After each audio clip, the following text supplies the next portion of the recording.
90കളുടെ അവസാനങ്ങളിലെ കൊല്ലം ജില്ല. രാത്രി ഏറെ വൈകി ജോലി കഴിഞ്ഞ് വീട്ടിലേക്ക് മടങ്ങിയായിരുന്ന യുവാവ് കൊല്ലം നഗരത്തിലെ SP ഓഫീസിന് സമീപമുള്ള ഫ്ലൈ ഓവറിന് താഴെ ഒരു വൃദ്ധൻ വഴിയരികിൽ ഉറങ്ങിക്കിടക്കുന്നത് കാണുന്നു. മദ്യപിച്ച് ലക്കുകെട്ട് കിടക്കിയാകുമെന്ന് കരുതി ആദ്യം അയാൾ മുന്നോട്ട് നടന്നു.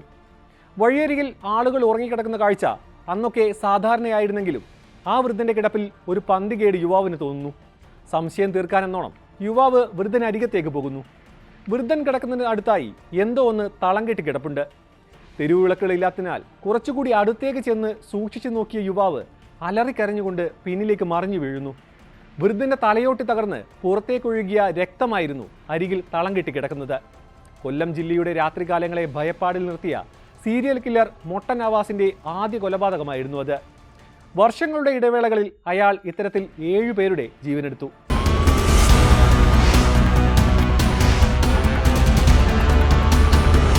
കല്ലുകൊണ്ട് ഇരകളുടെ തലയോട്ടി തകർക്കുന്നതിൽ ഹരം കണ്ടെത്തി കൊല്ലം ജില്ലയെ വിറപ്പിച്ച നവാസിന്റെ കൊലപാതക പരമ്പരയിലെ ആദ്യ ഇരയായിരുന്നു അന്നേ ദിവസം കൊല ചെയ്യപ്പെട്ട 65-കാരനായ രാജശേഖരൻ. പോലീസ് സ്ഥലത്തെത്തിയപ്പോൾ കാണുന്നത് തലയോട്ടി ചിന്നിച്ചിതറിയ വിധത്തിലുള്ള രാജശേഖരന്റെ മൃതദേഹമാണ്. മുഖം തിരിച്ചറിയാനാകാത്ത വിധം വികൃതമായിരുന്നു. തലയോട്ടി കല്ലുകൊണ്ട് അടിച്ചു തകർത്തതാണ് മരണകാരണമെന്നായിരുന്നു പോസ്റ്റ്മോർട്ടം റിപ്പോർട്ട്.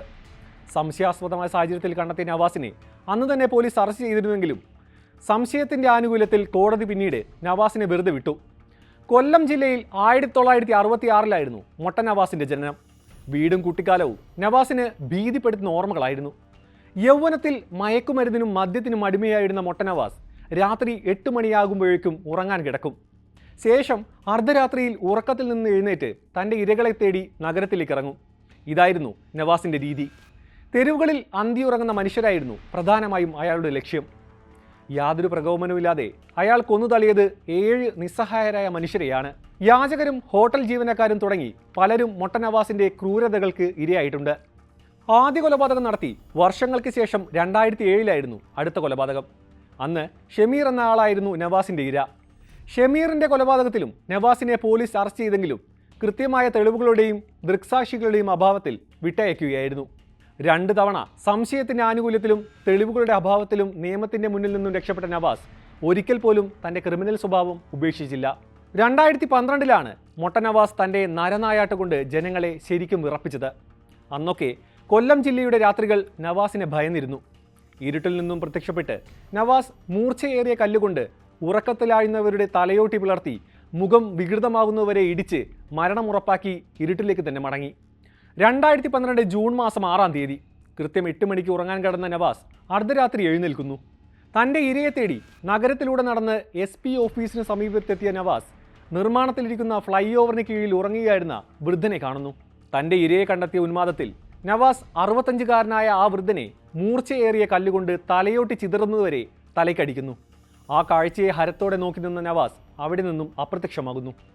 വസ്ത്രങ്ങളില്ലാതെ തലയോട്ടി ചിന്നിച്ചിതറി രക്തത്തിൽ കുളിച്ച നിലയിൽ കിടക്കുന്ന കൊലപാതകത്തെക്കുറിച്ച് നഗരമറിയുന്നത് പിറ്റേ ദിവസമാണ്. സ്ഥലത്തെത്തിയ പോലീസ് അന്വേഷണം ആരംഭിച്ച് തൊട്ടടുത്ത ദിവസം ഇതേ പ്രദേശത്ത് സ്വന്തം കടമുറിക്ക് മുൻപിൽ ഉറങ്ങാൻ കിടന്ന അപ്പുക്കുട്ടൻ ആചാരി എന്നയാളും കൊല്ലപ്പെടുന്നു. 2 പേരുടെയും മൃതദേഹം കണ്ടെത്തിയത് ഒരേ രീതിയിലായിരുന്നു. കാര്യമായി ശത്രുക്കളോ അന്വേഷിച്ചു വരാൻ ബന്ധുക്കളോ ഇല്ലാത്തവരായിരുന്നു ഇരുവരും. അതുകൊണ്ട് തന്നെ 2 കൊലപാതകത്തിനു പിന്നിലും ഒരാൾ തന്നെയാണെന്ന് പോലീസ് ഉറപ്പിക്കുന്നു. വീണ്ടും ഒരു കൊലപാതക സാധ്യത മുൻകൂട്ടി കണ്ട പോലീസ് നഗരത്തിൽ പോലീസ് പെട്രോളിംഗ് ശക്തമാക്കുകയും ചെയ്തു. ദിവസങ്ങൾ കടന്നുപോയി. കൊല്ലത്തെ ഞെട്ടിച്ച് 3ാമത്തെ കൊലപാതകം നടക്കുന്നു. ഇത്തവണത്തെ നവാസിന്റെ ഇര വഴിയരികിൽ ഉറങ്ങിക്കിടന്ന ബോണ്ടൻ കുമാറായിരുന്നു. ഇയാളെയും നവാസ് ക്രൂരമായി കൊന്നു തള്ളി. പോലീസ് പെട്രോളിംഗ് ഉൾപ്പെടെ ശക്തമായ പ്രദേശത്തായിരുന്നു നവാസ് കൃത്യം നടത്തിയത്. ഇത് ജനങ്ങളിൽ പരിഭ്രാന്തി പടർത്തി. പോലീസ് അന്വേഷണം വ്യാപിപ്പിച്ചപ്പോഴും നവാസ് പോലീസിന്റെ കണ്ണു വെട്ടിച്ച് വീണ്ടും കൊലപാതകങ്ങൾ തുടർന്നു. ബസ് സ്റ്റാൻഡിൽ ഉറങ്ങിക്കിടക്കുകയായിരുന്ന തങ്കപ്പനായിരുന്നു അടുത്തതായി നവാസിന്റെ ക്രൂരതയ്ക്ക് ഇരയായത്. ശാസ്താംകോട്ട സ്വദേശിയായ തങ്കപ്പനും മറ്റ് 3 കൊലപാതകം പോലെ തന്നെ തലയോട്ടി ചിന്നിച്ചിതറിയായിരുന്നു മരിച്ചത്. കൊലപാതകത്തിൽ ആനന്ദം കണ്ടെത്തിയിരുന്ന നവാസ് തെളിവുകളൊന്നും ഉപേക്ഷിക്കാതെയാണ് വിദഗ്ധമായി ക്രൈം സീനിൽ നിന്നും രക്ഷപ്പെട്ടു പോയത്. ഒരേ രീതിയിലുള്ള 3 കൊലപാതകങ്ങൾ. കൊല്ലം ജില്ല ഇപ്പോൾ ശരിക്കും രാത്രികാലങ്ങളെ ഭയന്നു തുടങ്ങിയിരുന്നു. നവാസിലേക്ക് എത്താൻ പോലീസ് ശ്രമം തുടരുന്നതിനിടെ അയാൾ തൻ്റെ അടുത്ത കൊലപാതകം നടപ്പാക്കി. മുനിസിപ്പൽ ഓഫീസിന് മുന്നിൽ കിടന്നുറങ്ങുകയായിരുന്ന സുദർശൻ എന്ന 45-കാരനെയായിരുന്നു ഉറക്കത്തിനിടെ നവാസ് വകവരുത്തിയത്. തലയോട്ടി ചിന്നിച്ചിതറി രക്തം വാർന്നുള്ള മരണമായിരുന്നു ഇയാളുടേതും. കൊലപാതക പരമ്പരകൾക്കിടയിലും നവാസ് ഒരു തവണ പോലീസ് പിടിയിലായിരുന്നു. എന്നാൽ അവിടെയും നവാസ് വിദഗ്ധമായി പോലീസിനെ കബളിപ്പിച്ചു. മാനസിക വിഭ്രാന്തിയുള്ള ആളെപ്പോലെ പെരുമാറി നവാസ് ചോദ്യം ചെയ്യാനുള്ള ശ്രമങ്ങളെ വിഫലമാക്കി. പെരുമാറ്റത്തിലെ അസ്വാഭാവികതകൾ കണക്കിലെടുത്ത് നവാസിനെ പോലീസ് തിരുവനന്തപുരത്തെ മാനസികാരോഗ്യ കേന്ദ്രത്തിൽ എത്തിക്കുകയും ചെയ്യുന്നു. പരിശോധനകൾക്ക് വിധേയനാക്കിയപ്പോൾ മാനസിക വിഭ്രാന്തിയുള്ള ഒരാളെപ്പോലെ ആയിരുന്നില്ല നവാസ് പെരുമാറിയിരുന്നത്. ഇതോടെ നവാസിനെ അന്ന് ആശുപത്രിയിൽ നിന്നും വിട്ടയക്കുന്നു. ഇതോടെ കൂടുതൽ ആത്മവിശ്വാസത്തോടെ ഇയാൾ മറ്റു കൊലപാതകങ്ങൾ ചെയ്യുകയായിരുന്നു. തുമ്പുകളൊന്നും ലഭിക്കാതിരുന്ന പോലീസ് നവാസിലേക്ക് തന്നെ തിരിയുകയായിരുന്നു. മാനസികാരോഗ്യ കേന്ദ്രത്തിൽ എത്തിച്ച ആളെക്കുറിച്ച് അന്വേഷിക്കുകയും അയാളെ പരിശോധനകൾക്ക് ശേഷം വിട്ടയച്ചു എന്ന് കണ്ടെത്തുകയും ചെയ്തു.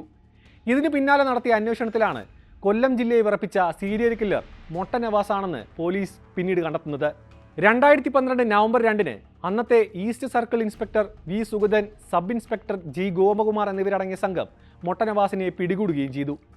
ദീർഘകാലത്തെ വാദപ്രതിവാദങ്ങൾക്കൊടുവിൽ 2019 മാർച്ചോടെ മൊട്ട നവാസിനെ കോടതി വെറുതെ വിട്ടു. തെളിവുകളുടെ അഭാവം ചൂണ്ടിക്കാട്ടിയായിരുന്നു പൂജപ്പുര സെൻട്രൽ ജയിലിൽ വിചാരണ തടവുകാരനായിരുന്ന മൊട്ട നവാസിനെ വിട്ടയച്ചത്. കൊല്ലപ്പെട്ടത് തെരുവുകളിൽ കിടന്നുറങ്ങിയവരായിരുന്നതിനാൽ അന്വേഷണത്തിൽ പോലീസ് അലംഭാവം കാണിച്ചെന്നും കേസന്വേഷണത്തിൽ പോലീസ് വരുത്തിയ വീഴ്ചകളാണ് പ്രതിയുടെ മോചനത്തിലേക്ക് നയിച്ചതെന്നുള്ള ആരോപണം അന്ന് തന്നെ ഉയർന്നിരുന്നു. ജയിൽ മോചിതനായ നവാസ് പിന്നീട് വീണ്ടും അപ്രത്യക്ഷനായി. ചിതറിത്തെറിച്ച 7 തലയോട്ടുകളുടെ ഓർമ്മകളിൽ അയാൾ ഇന്നും ആനന്ദം കണ്ടെത്തുന്നുണ്ടായിരിക്കാം.